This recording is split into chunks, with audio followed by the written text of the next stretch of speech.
thank you very, very much, Jock, and thank you all for inviting me. It's an enormous honor, as well as a pleasure to be here. And Especially a great pleasure to be with the doctors Templeton. The secularization thesis is a pillar of modern social theory. There are different versions of this thesis, but all hold that religion will fade away or become irrelevant to public life in the modern world. In some countries, secularization is not only the basis of a descriptive theory, but of normative policy. That is, societies try to get rid of religion as far as they can. Chinese government policy toward religion is explicitly based on both the descriptive and normative aspects of the secularization thesis. But many social scientists are now saying that the secularization thesis is wrong and that we need a post-secular social theory to account for the empirically obvious facts of the early 21st century. Religious belief and practice have not faded away around the globe, and in many parts of the world they are playing a more obvious role in public life than in the past century. Religion, moreover, is dynamically evolving, taking on new forms as well as reinventing old forms, and becoming intertwined with the modern state and market economy in new ways. This leads to a crisis in modern social theory, but it also leads to crises in modern political practice. So this evening I want to talk especially about how this crisis manifests itself in Chinese politics today. Unlike liberal democratic governments, which for the most part purport to be neutral toward religion, making religion a private matter beyond the reach of the state, the Chinese government has an active policy toward religion. The policy is carried out by the State Administration for Religious Affairs, SARA. In English we often say SARA, and the Communist Party's United Front Department. But this policy is, on its own terms, I argue, a complete failure, which I think will not be overcome as long as the policy continues to be guided by secularization theory. There are signs, indeed, that the Chinese government is recognizing this failure and is seeking a post-secular theoretical foundation for its policies toward religion. Now, the policy of the Chinese government toward religion is set by a document called Document 19, promulgated by the Chinese Communist Party Central Committee in 1982, titled The Basic Viewpoint on the Religious Question During Our Country's Socialist Period. The document was written as part of the early reform period of Deng Xiaoping and was repudiation of the policies of the Cultural Revolution, which had actively tried to obliterate religion from social life in China. Although there have been modifications in the policies based on this document over the past 25 years, it still sets the overall parameters for Chinese religious policy. The preface to Document 19 is classic secularization theory. Religion is an historical phenomenon with its own cycle of emergence, development, and demise, the preface says. The demise will come with modernization. The special characteristic of the Chinese version of the theory, of course, is the notion that religion in the early modern period is an opiate to relieve the misery of class oppression. With the triumph of the socialist revolution, this class oppression should be over. But religion will not die out quickly because of cultural lag. According to the document, the people's consciousness lags behind social realities. Old thinking and habits cannot be thoroughly wiped out in a short period. Therefore, quote, party members must have a sober-minded recognition of the protracted nature of the religious question under socialist conditions. Those who expect to rely on administrative decrees or other coercive measures to wipe out religious thinking with one blow are even further from the basic viewpoint that Marxism takes toward the religious question. They are entirely wrong and will do no small harm. This does not mean, though, that the party should take a laissez-faire approach toward religion. It means that its policy should be one of, quote, respect for and protection of the freedom of religious belief until that future time when religion will itself disappear. Every person, therefore, must be free to believe in religion and also to not believe. But, quote, we communists are atheists and must unremittingly propagate atheism, unquote. Now, it would seem to be somewhat contradictory to proclaim respect for religion together with such an absolute rejection of its truth value and such a firm commitment to propagate atheism. Document 19 tries to avoid the contradiction by declaring that the crux of the policy of freedom of religious belief is to make the question of religious belief a private matter, one of individual free choice for citizens. Thus, religion is tolerated as long as it is a private preference with no influence on public life. Although there is great disagreement among Western post-secular theorists of religion, they would share common ground in their critique of this framework for Chinese policy. They would all note that the rise and demise of religion does not follow the linear pattern assumed by the Chinese policy. They would also note that religion not only persists, but continues to evolve dynamically in modernized societies. They would indeed recognize that there are multiple modernities, as many sociologists like to say these days, defined by different interactions between religious belief and practice in modern political and economic development. They would recognize that religion cannot usually be confined to private life, but for better or for worse is an active part of public life today. Finally, they would be suspicious of definitions that conceive of religion in overly narrow ethnocentric terms based on Western historical experience. If one looks at developments in Chinese society today, one will find ample reinforcement for this post-secularist point of view. After being harshly suppressed during the Cultural Revolution, religious activity of all sorts has become increasingly visible in Chinese society. According to the official government statistics, there are about 100 million religious believers in China. But according to a recent survey published in an officially approved Chinese journal by scholars from the East China Normal University in Shanghai, there are at least 300 million religious believers. According to a well-connected informant of mine who I got to know during the year I spent last year in Shanghai, the leadership of the Communist Party is a self-concern that all these numbers may be too low. And they are now commissioning very large research projects aiming at getting more accurate statistics.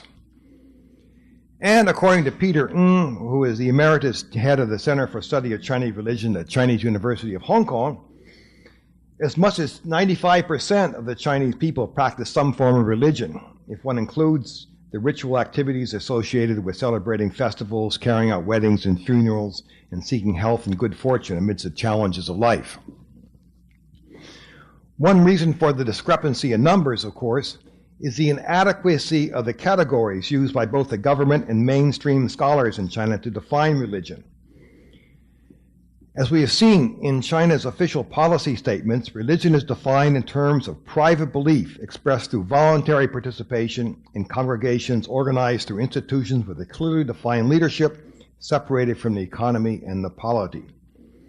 This fits the modern definition of religion developed by Western scholars in the 19th century, based consciously or not on a secularized version of Western Protestantism. Based on this definition, the Chinese government recognizes 5 and only 5 religions in China: Taoism, Buddhism, Islam, Catholicism, and Protestantism. At least some manifestations of all these are organized into distinctive institutions with a recognized leadership and practiced through congregations of voluntary associating believers. These officially recognized institutions are then placed under the supervision of so-called patriotic associations that are in turn supervised by the State Administration for Religious Affairs and the Communist Party's United Front Department. Any religious activity outside of these 5 officially recognized religions does not get counted in official statistics. This includes the generally recognized world religions as Russian Orthodoxy, Judaism, Mormonism, and Baha'i. But it can also include activity within the 5 recognized religions that is not connected with the appropriate state-supervised patriotic association. Thus, there is an underground Catholic Church, or Protestant house churches. Those Catholics or Protestants who practice their faith outside of the officially approved structures. Those aren't counted in the official statistics, although they might be counted in some of these more recent unofficial surveys. Even if we factored out the arbitrary designation of 5 officially recognized religions, however, we would still be faced with a fundamental inadequacy within the basic definitions used for religion in China. The Chinese category defines religion in opposition to what it calls superstition. Most of the rituals associated with village festivals and rural temple worship, which are being revived and reinvented with great vigor, have been still defined officially as feudal superstition. They are more a matter of public practice than private belief, and they are not organized into institutions clearly separate from local economic and political life. But modern anthropologists would want to consider these activities, through which hundreds of millions of people in China seek fundamental meaning and celebrate community, as religious. Trapped within its own conceptual confines, the Chinese government can only discern and measure a small part of its citizens' rituals, myths, and beliefs.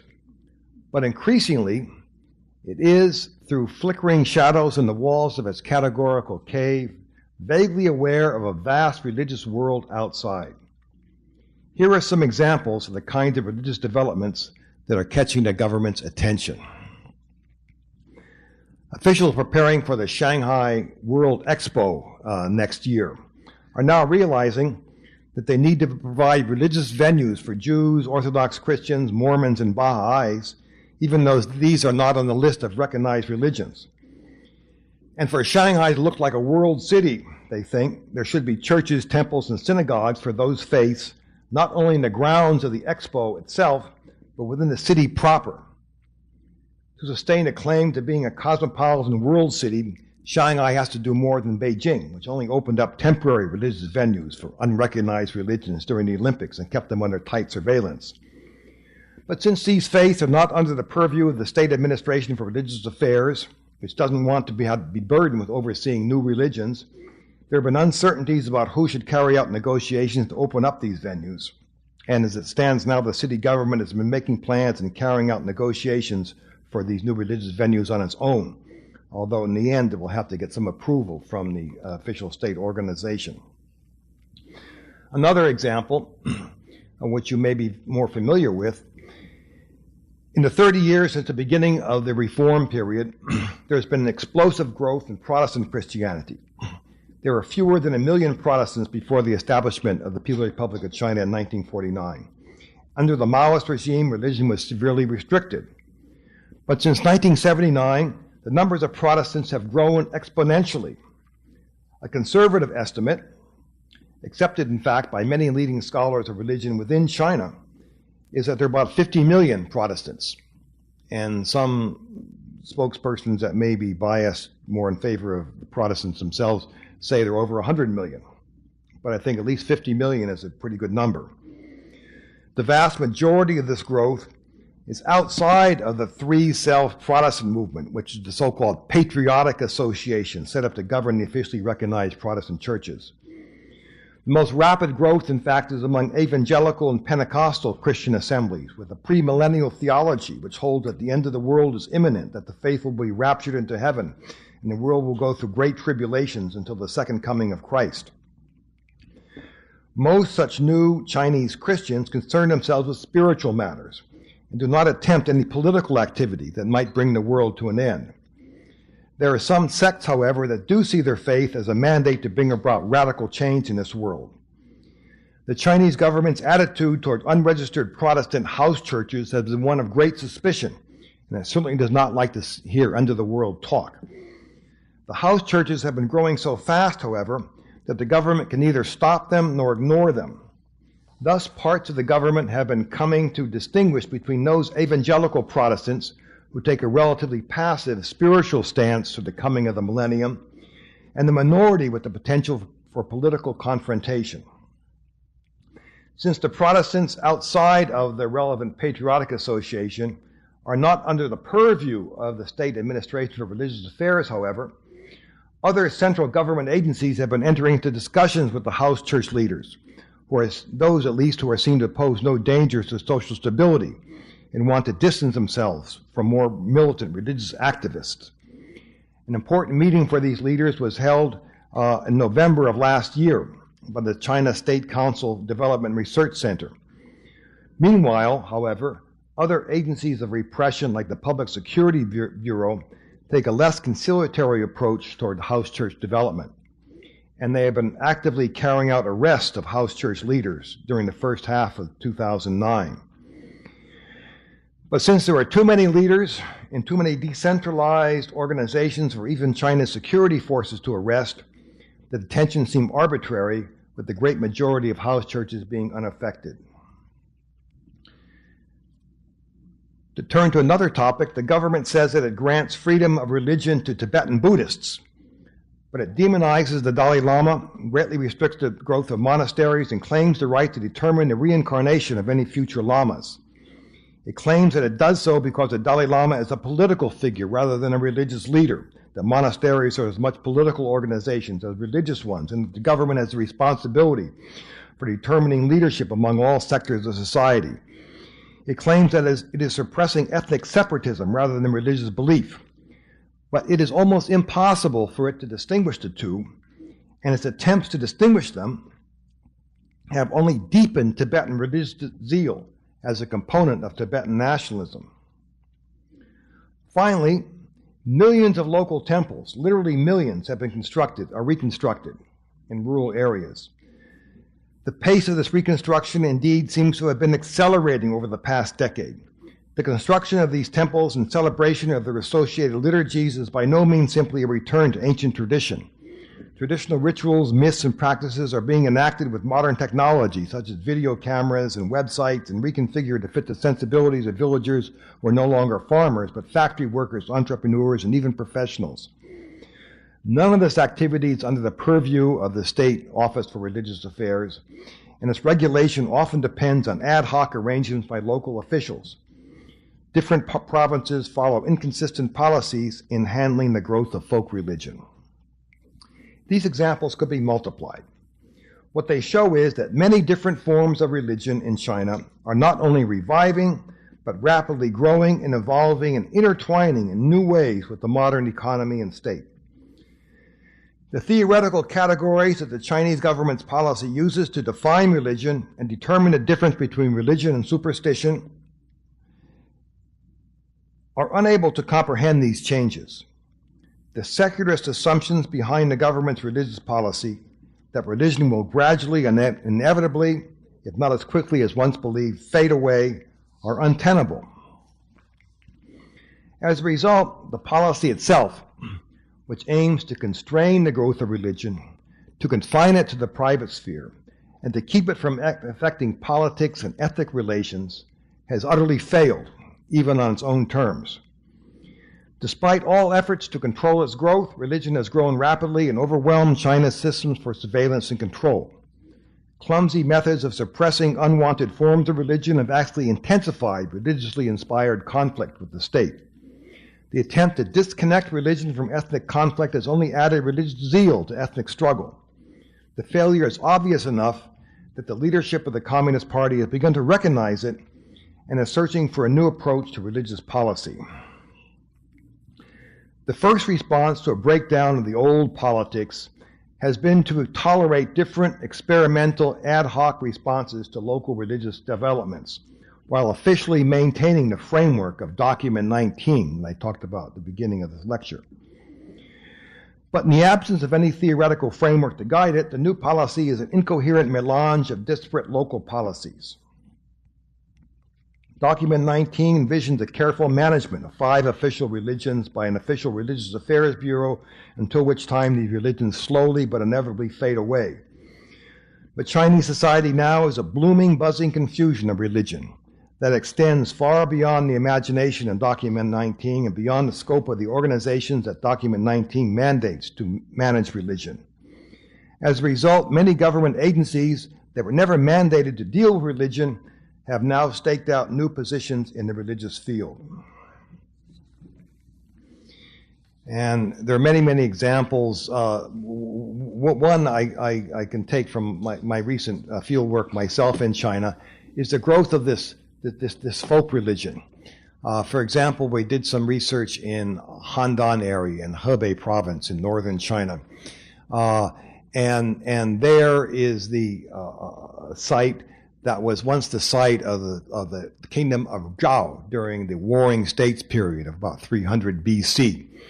And the prime minister of the kingdom of Zhao was someone named Lin Xiangru, who was a famous, righteous, Confucian-inspired official who tried to organize the other warring states to defend themselves against the emperor, the Qin kingdom, led by the man who eventually became the first emperor of China.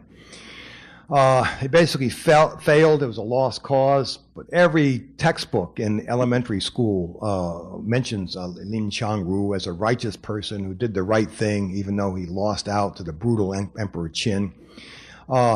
And now, in a kind of a backwater area that economic development has passed by, they're trying to revive the cult of Lin Xiangru. And so they built a temple for him with a big, glorious statue of him, also flanked by various Taoist deities and Buddhist bodhisattvas. They have in the temple a spirit writing tablet, which is this tablet made of sand that people go into trance with kind of a seance and write Chinese characters communicating with Lin Xiangru somewhere from the afterlife. And all sorts of other amenities which they hope to use to attract domestic tourism to the area. And in the process of kind of reviving this cult of a traditional historic figure who's now become a kind of a saint and a kind of a deity even, they've rebranded religion in the area. Now it's no longer feudal superstition, but now they have a new name for it. Now it's non-material cultural heritage. And they have many, many examples of this non-material cultural heritage in the area. So this folk religion now is often given this new name. Temples, when they're put up, are officially designated as museums, even though they're actually really temples. And religion is flourishing in this way, and while the government turns a kind of a blind eye toward it. Other places, the officials turned a blind eye to the emergence of these unregistered house churches, an underground Catholic church, especially sometimes if you pay them enough bribes to have them look the other way.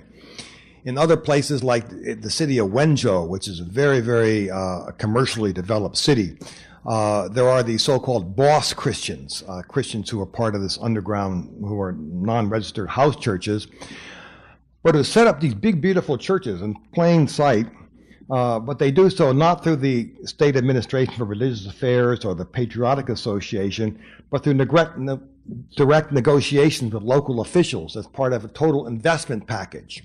So a rich boss who wants to invest in something gives some money to the local government to put up a factory and says, I want a church together with this factory. And then he pressures or persuades all the employees to become Christians too. And you have the phenomenon of boss Christians. And so many churches in Wenzhou that some people are calling it China's Jerusalem. So there are basically all these new forms of religion popping up, which overwhelm the state structure for controlling them, and importantly, overwhelm the categories of the official religious policy for understanding them and dealing with them. So the government is looking for a new theoretical framework. And the new theoretical framework for dealing with religion seems, I believe, to be heading back toward the future, away from a modernist Marxist version of secularism and toward a modernized version of imperial China's sacral hegemony. I base my account of this direction in which this change is taking on through interviews with some leading Chinese scholars of religion, and from my own participant observation research in some quasi-official forums. Fudan University in Shanghai, where I was the visiting professor for the whole academic year last year, has been designated a theoretical base, so-called, for the party's United Front Department, which is responsible for developing the basic policy toward religion. Besides carrying out in-house discussions, they've invited foreign sociologists of religion, like Peter Berger and recently myself, to give a kind of overviews of contemporary thinking in the sociology of religion to them. It was very interesting. So I met with the Communist Party branch at the Fudan, and there were about a dozen people, all talking about religion and how they should formulate this new policy, going to send the comments all the way up to the Politburo, they said, and so trying to develop a new kind of approach to this thing. Also, I attended some conferences about this subject at Fudan and elsewhere, including one in which there was a paper written by Zhuo Xinping, who's the director of the Institute of World Religions at the Chinese Academy of Social Sciences. This is a paper that he presented himself to the Chinese Communist Party Politburo. And it's very common in my experience for officials to present these kind of working papers, sometimes at public forums when the policy is fairly advanced, to get some feedback before finally implementing it. In any case, based upon all these things, this is the kind of portrait I draw about the development of Chinese policy toward religion in the future. It's really a return to the past in a modern version. In the past, in Ming-Qing China, the emperor was the son of heaven. His primary responsibility was to mediate between heaven, which was considered a deity, and earth. The legitimacy of his rulership was predicated on his sacral role, which in turn, of course, depended on a mandate of heaven that could be lost through imperial malfeasance.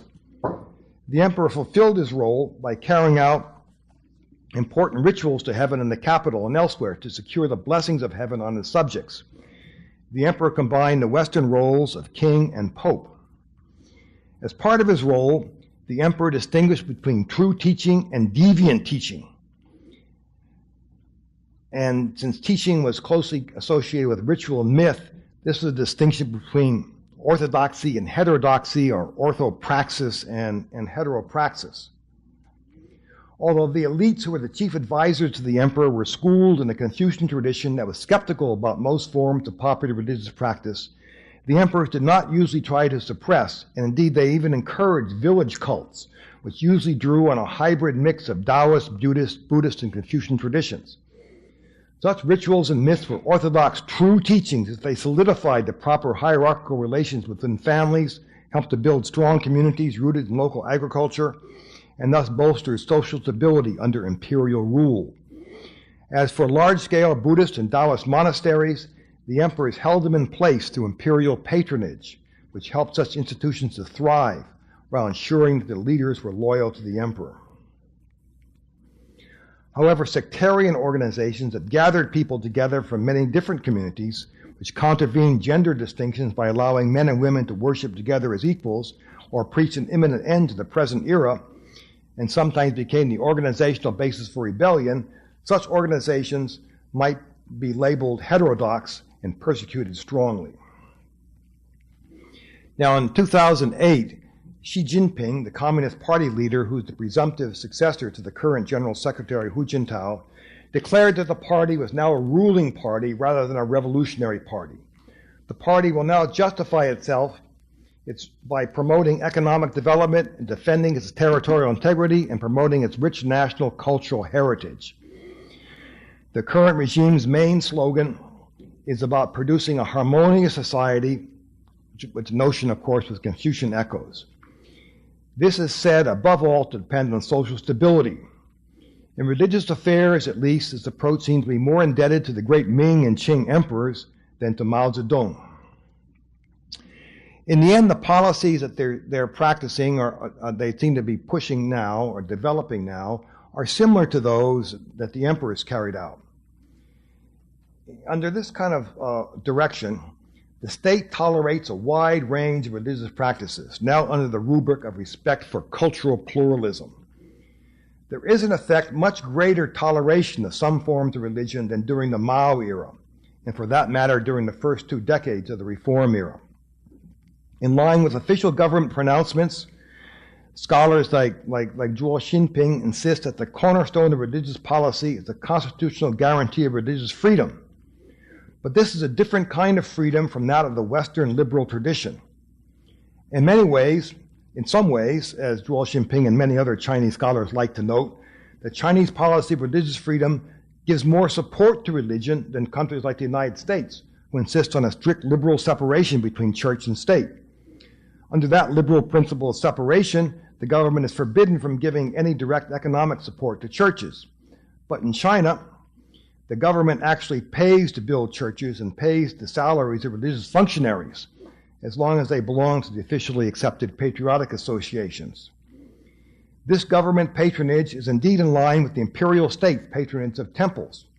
But this is not a liberal toleration based on an inalienable right to freedom of religious association. It is a modern manifestation of the old imperial principle that the state is the master, religion the follower. The state reserves the prerogative of determining which kind of practice is orthodox true religion and which kind a heterodox evil cult. Last year, the propaganda department published a video making just this kind of distinction. The distinction is mainly based on the practical implications of the religion. Does it or does it not contribute to a harmonious society under the direction of the party state? To be fully legitimate, religions need to contribute actively to the building of the harmonious society. If they are not contributing actively, the state needs to take responsibility to guide them so that if they do fulfill their obligations, they do fulfill their obligations. If they will not accept guidance, the state needs to crush them. In this new incarnation, the supposedly secular party assumes a sacred aura. It now presents itself as a carrier of a sacred national destiny. It carries out spectacular public rituals like the opening ceremonies of the Beijing Olympics, ceremonies which powerfully evoke the glorious cultural heritage of Confucianism, Buddhism, and Taoism, but gave no mention at all to Mao Zedong or even to socialism. This can lead to new patterns of religious tolerance and repression. In the past, local village temple worship was labeled feudal superstition, but now it's non-material cultural heritage. And the growth of this folk religion is actually inhibiting the growth of Christianity in many places. Like the imperial government of old, the communist ruling party is partial to polytheism, to a multitude of local cults that keep rural society divided and incapable of mass action. So we have a greater pluralism in China, a more relaxed attitude or more tolerant attitude of the state toward a great variety of religions, especially toward indigenous religions like the folk religion, like indigenous Buddhism and Taoism. So in general, a more open society religiously and with a theory of kind of the state's responsibility to oversee all this in the name of a harmonious society that will kind of manage it. So this is a return, basically, I argue, to the old imperial policy. There's one problem with that, and that's the problem of religious globalization. Because what doesn't fit too well within this policy are world religions, religions which are truly global in scope with universal aspirations, Christianity being a prime example, but also global Islam, and also globalized forms of Buddhism, like Tibetan Buddhism, which claim authority that lie outside the boundaries of China and outside the control of the Chinese state. The Chinese government still has and will have difficulty in coping with them and understanding them and fitting them into this new kind of framework. As China gets more and more powerful, it likes to export its culture through its Confucian institutes and so forth, but doesn't especially want to import religious ideas and religious practices from abroad. So this sets the tone for continuing conflicts, especially with Christianity, especially with Islam, and perhaps globalized Tibetan Buddhism.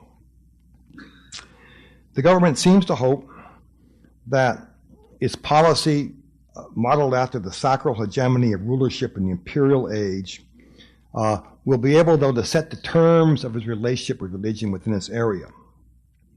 The one way to keep universalizing global religious movements from undermining that policy is for China to become so powerful that it can set the terms of its relationship with the rest of the world, at least in Asia. Then it can use economic and even military might to enforce its claim that universal standards of religious freedom do not apply to China, and that universal religions can only enter China if they accept the principle of the government master, religion follower. Some political leaders think that they can indeed accomplish this. So that's enough for me talking. I would very much like to hear any questions that you might have.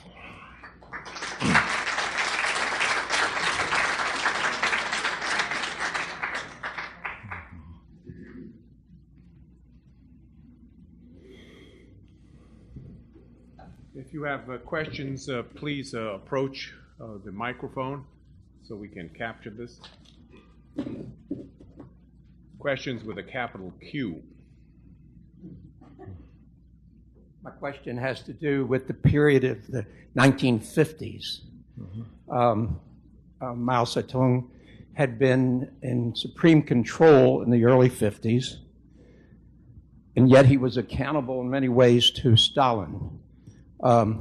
After Stalin died and Khrushchev began his de-Stalinization program, this was very appealing and exciting to Mao.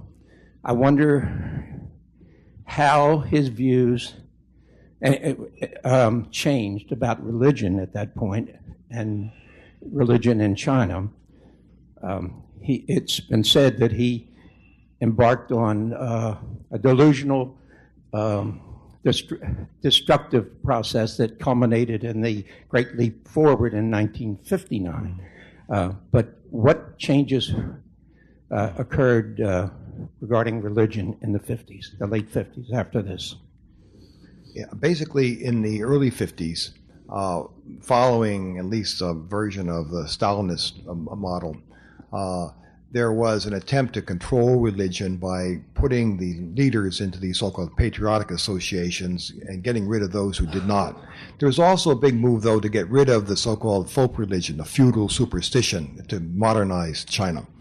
So that was the basic policy, but in a certain way, it diminished religion greatly, but gave it a little bit of freedom of action, a little bit. But then, after 1956 and 57, partly because of criticism of Stalin by Khrushchev, Mao liked Stalin and thought that this soft line that the Soviets were taking was betraying communism. So he wanted to make things even tighter. And they had the so-called anti-rightist movement, and in that context, many religious believers, even those who had been somewhat compliant with government, got very, very severely punished, put in the labor camps and so forth. And then, of course, during the Cultural Revolution, in the name of fighting the four old customs, habits, thinking, etc., the government really tried to eradicate religion. And also, it put in this place, they put in this cult of Mao Zedong, which Mao, you could worship his little red book, he could, cause miracles and all that. So there was a utopian kind of effort to sort of eradicate religion and to kind of replace it with the cult of the leader, which didn't go too well. Okay, and so then, thus the new policy that Document 19 tried to create. Thank you. Rory? Thanks for a very stimulating presentation. Will you allow me to shape a question based on the fact that Indonesia also has 5 recognized religions? Those 5, I won't name them all, but they don't include Taoism, obviously. They do include Hinduism because of Bali. The other 4 are the same. The big difference, of course, is that whereas communism is still, whatever you want to call it, doctrine or pseudo-religion in China, in Indonesia, atheism is illegal. Mm-hmm. And that led, in the late 60s, of course, to really an internal war, especially between Muslims and communists, eventually with 500,000 dead communists or alleged communists. With that background, I'd like to ask, is there a potential, if so, how much, for contention among the 5 official recognized religions, or from any one or alliances among them, contention against the state is improperly atheistic? There's always a possible contention. I think that the 5 official religions, with their official patriotic associations, etc., in China, those are pretty well tamed. Okay, it's what's problematic from the Chinese government point of view are these people in these so-called underground churches and these non-official communities who have different attitudes. some of them, of course, are indeed hostile to the state, or to atheism at least. As I said, as far as the Christians are concerned, there are some of these small sectarian groups who are indeed sometimes willing to engage in violence, who think that it's their divine mandate to try to destroy atheistic Communist Party. But the vast majority of them, are interested in kind of spiritually saving themselves and trying to, convert other people rather than trying to actively oppose the state. But there's always this potential, of course, for conflict. That's what the government is terribly afraid of. It's also afraid that foreign influences will come into China and use religion as a means of destabilizing the state. So that's the context that it's part of. And one very brief thing I would think about Indonesia is that there was this way of co-opting those five religions. They each were given their sphere of action and so forth, and they could stay within it, and they were given benefits from the state and so forth under Suharto. Once that broke down, the way is kind of open for more conflict, because they're not held together quite so well. So you've had conflict between Christians and Muslims in Aceh, for instance, and so forth. And so the old system of holding this religion in place through this kind of co-optation through the state has partly broken down in Indonesia and in other places where that particular strategy has been tried. Thank you very much. As evidence of the activity of the Christians in China, a fellow here in Philadelphia only a few days ago told me about the activities of the underground church actually sending out missionaries into Central Asia and into South Asia in a substantial number, and making it a very substantial foreign mission field. That should register with your numbers of how they're multiplying. But my question is about a book by Rodney Stark, a college professor, called The Triumph of Reason. And that, in his conclusion, he writes about a committee formed by the Chinese government to find out why the West, as a civilization, had produced the modern world, whereas China, who was civilized while we were still running around swinging in the trees, they were civilized and we were savages, so they think they should have ended up on top, and they didn't. And they had a committee study the whole subject, and they issued the report, and the report said that the West succeeded because of the Judeo-Christian faith, and that produced a reasoning society, and that produced the modern world. Have you heard about that? Have you come across it? Sure. About the first part of your question, in fact, it's true that among certain evangelical Christians in China, there's a so-called Back to Jerusalem movement. That's exactly based on a particular reading of the Book of Revelations that says that the second coming, of Christ will come when the Jews are reconverted, and so they've taken this very literally, some of them, and they've trying to go back through Central Asia. Because they think that they have better relationships with the people of Central Asia, Islamic people, then finally they'll reach Jerusalem and convert Jerusalem, and then the second coming will happen. As far as the numbers of people doing this, I don't think it's a huge number. There are some people, but who are going to try this, okay? But I don't think it's a mass movement. There are some. Now, as far as the second question is concerned, among intellectuals in China, there have been a number of intellectuals who are, they read people like Max Weber, the German sociologist, father of sociology, who talk about the Protestant ethic and the spirit of capitalism and so forth, and they think there may be something there, so they need to learn about it there. There are indeed some Christians. Some people become Christians, so-called these intellectual Christians, cultural Christians they call them, because of this kind of thing. Okay, so they're looking at that. But then among, the academic elites and so forth in China, there are many different kinds of strands there. And so some think that that's one reason for the West being able to get ahead, but others think that there are indigenous sources within the Chinese tradition that enable this to happen. And there's a strong nationalist current now. So I think the evocation of indigenous sources, if anything, is stronger. So there's scholarly debates, but there are some that are looking to this.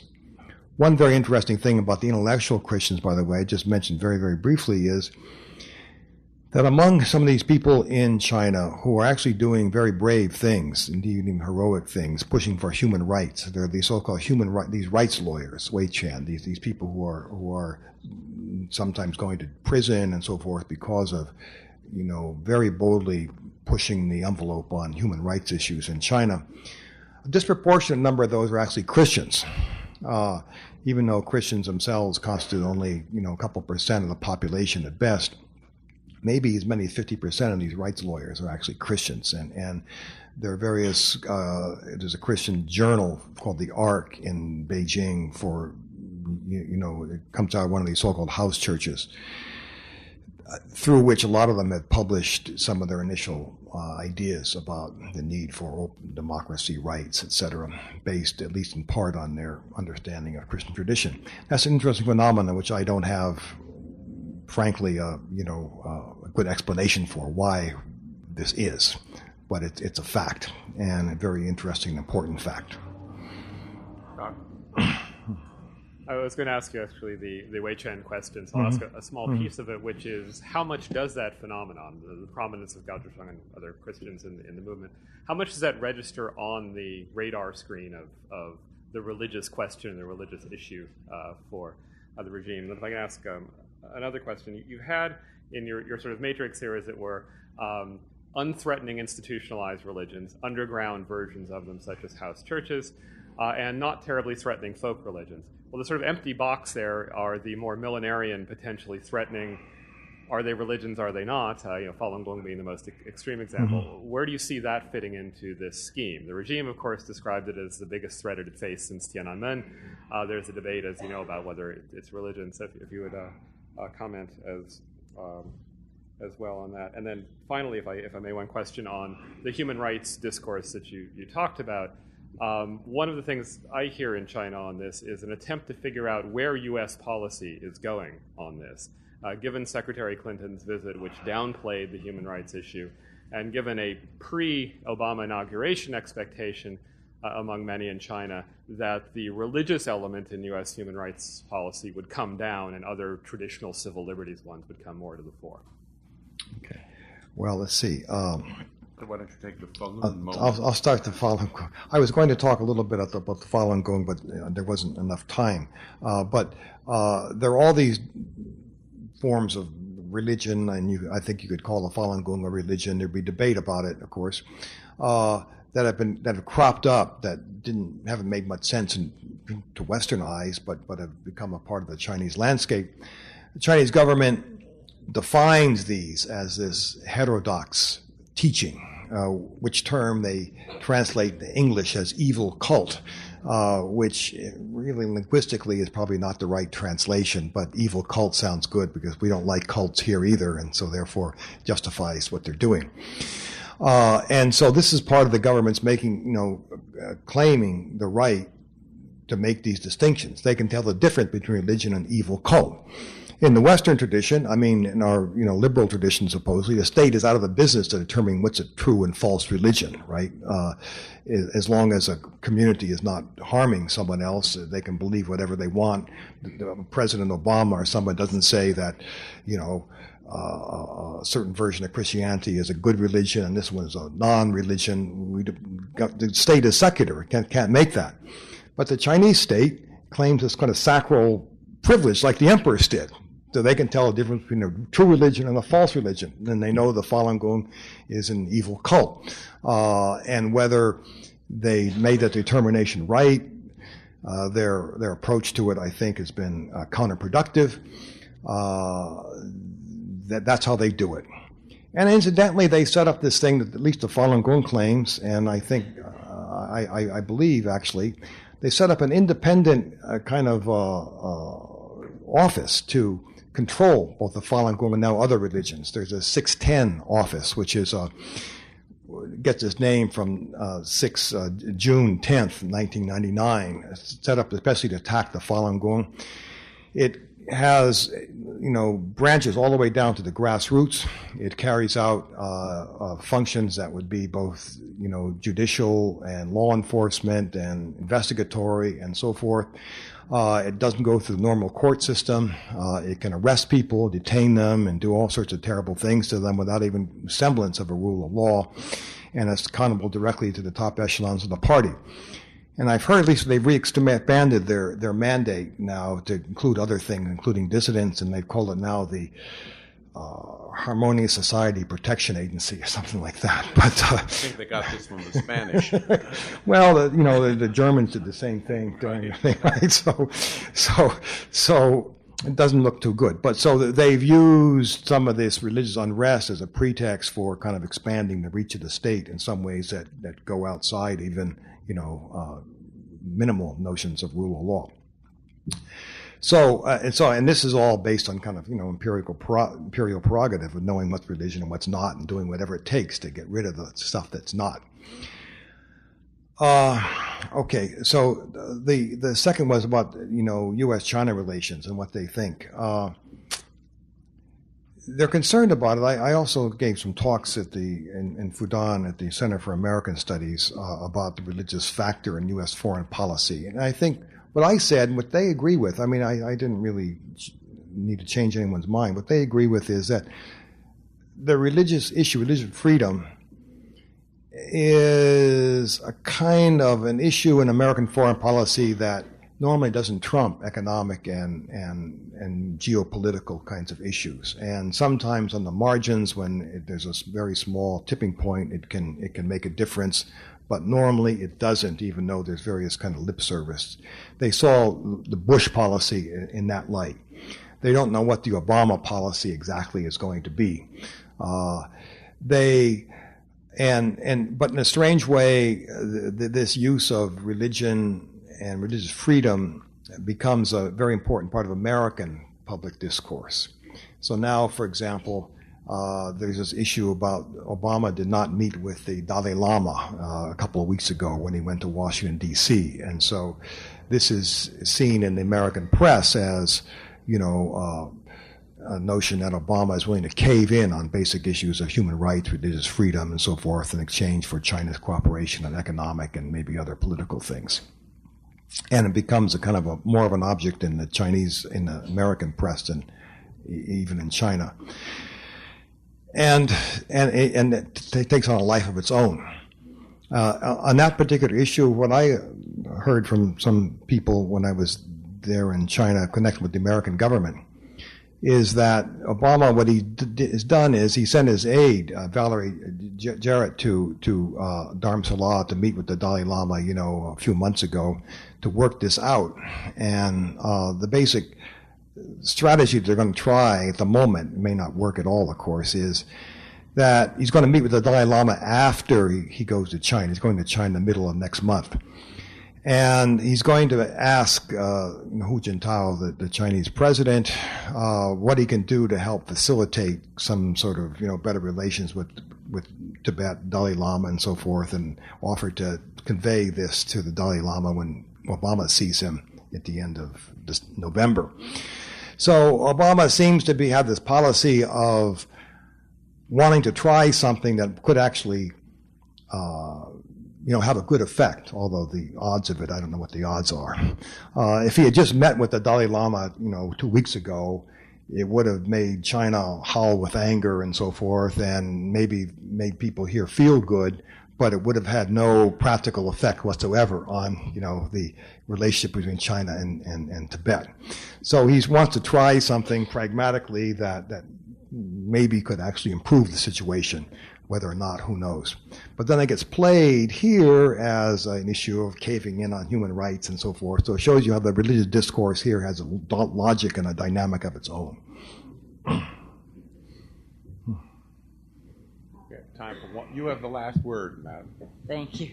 Or Just- the last question. The last question. Just curious, the people of Kaifeng who practice, who found out just maybe 20 years ago that they were Jewish by heritage, and who practice customs but aren't really associated even with the immigrant Jewish community, what category do they fall into, and what's their relationship to the state, if any? I think the relationship, as I understand it, they're pretty assimilated. To some degree, this is a complicated thing. There was a new book or some articles out recently, sort of partly debunking the idea that they were, really of Jewish origins and so forth. And the fact that they were possibly was also kind of, promote a little bit as a tourist thing, partly. So in a certain sense, it's not like a community that has a coherent, stance toward the state or something like that. It's a part of kind of cultural lore, which, may or may not be authentic. I don't know. Which though attracted the attention, of course, of a lot of foreigners, especially, Jews from America and other parts of the world. Whether or not the people there are truly Jewish, and whether that's historically is a little bit unclear right now. Well, ladies and gentlemen, we've come to the end of this 13th Templeton lecture. I know I can speak for myself, and I hope for you as well, that we've come away learning a great deal about an otherwise remote subject, and we are very thankful to our speaker for having presented this information in an informative and entertaining fashion. Thank you. Thank you very much. Thank you very much. Great job. Thank you very, very much. Thank you.